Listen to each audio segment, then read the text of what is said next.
Hello everyone. In this video, we will discuss about k-mean clustering.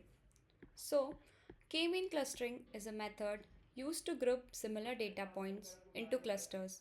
It is like sorting different objects into k-box based on their similarities. For example, think about sorting a fruits into different baskets based on their type or color. Example, sorting balls into basket. Imagine you have a mix of balls of different colors. You want to group them into three baskets. So we will start by randomly placing one ball in each of three baskets. These represent the initial centroids. Now second, assign. Take each ball and put it in the basket with the ball closest in color. Update. Find the average color of balls in each basket and use that as the new basket color centroid. Repeat.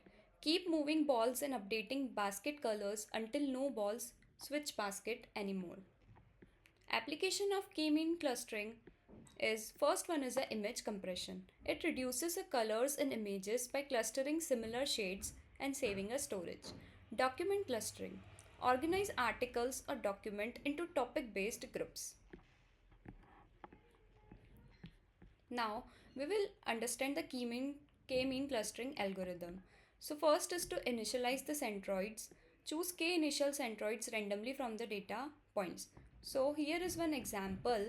Here we have data points from 1 to 9 and we have randomly chosen mu1 as a 1 and mu2 as a 2. Then second point is to assign cluster. For each data points, calculate distance between each data points. Assign the data points to the cluster with the closest centroids. So now we have find the mu1 and mu2.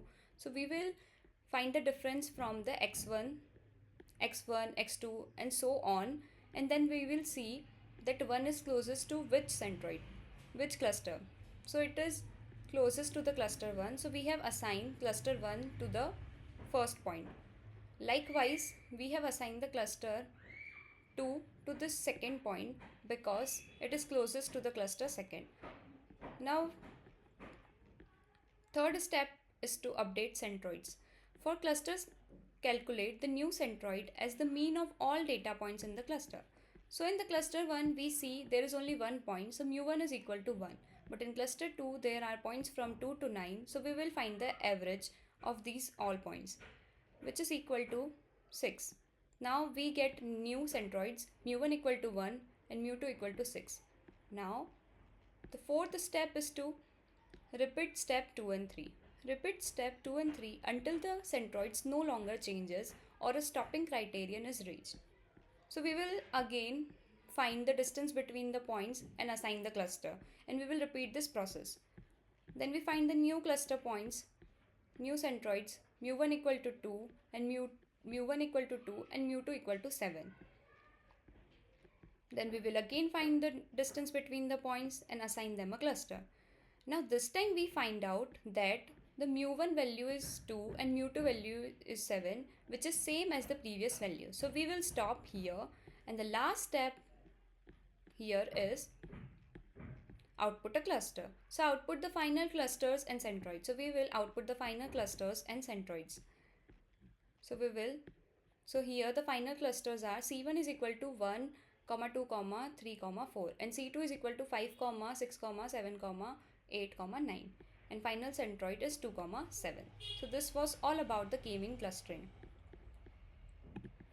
Now we will see the application of k-mean clustering using Python. Import pandas as PD. Used to create and manipulate a data frames. Now we will import a matplotlib which is used for plotting a data visualization, and this k-mean is the k-mean clustering algorithm. Now make blobs is also imported from sklearn.dataset that generate a synthetic data for clustering. Now creating a synthetic data set for demonstration generates 300 data points with 4 cluster centers, and random state is equal to 42 ensures the reproducible results. Now convert the synthetic data to a data frame. Now we will convert the data into the data frame with the columns labeled feature 1 and feature 2. Now visualizing the synthetic data set. We will use a scatter plot to visualize the data points, and s equal to 50 sets the size of a points. Plt.title is used to give a title to the plot, and x label give the name for x-axis and y label for the y-axis, and plt.show is to show the plot. Now applying k-mean clustering. K-mean is equal to k-means n cluster 4 and random state is equal to 42. This means creates a k-mean model to find 4 clusters. And data cluster adds a new column to the data frame to store a cluster labels. Now visualizing the cluster. Scatter plot with a cluster. Points are colored by their cluster label, and the x-axis is colored as a red, and we given a title to the plot as a k-mean clustering result, and x-axis a title feature 1 and y-axis a feature 2, and legend is used to add the label for the centroids, and plt.show is used to show the plot. So this is the output. When we run this code using this icon, we got the following output. And this is the k-means clustering result.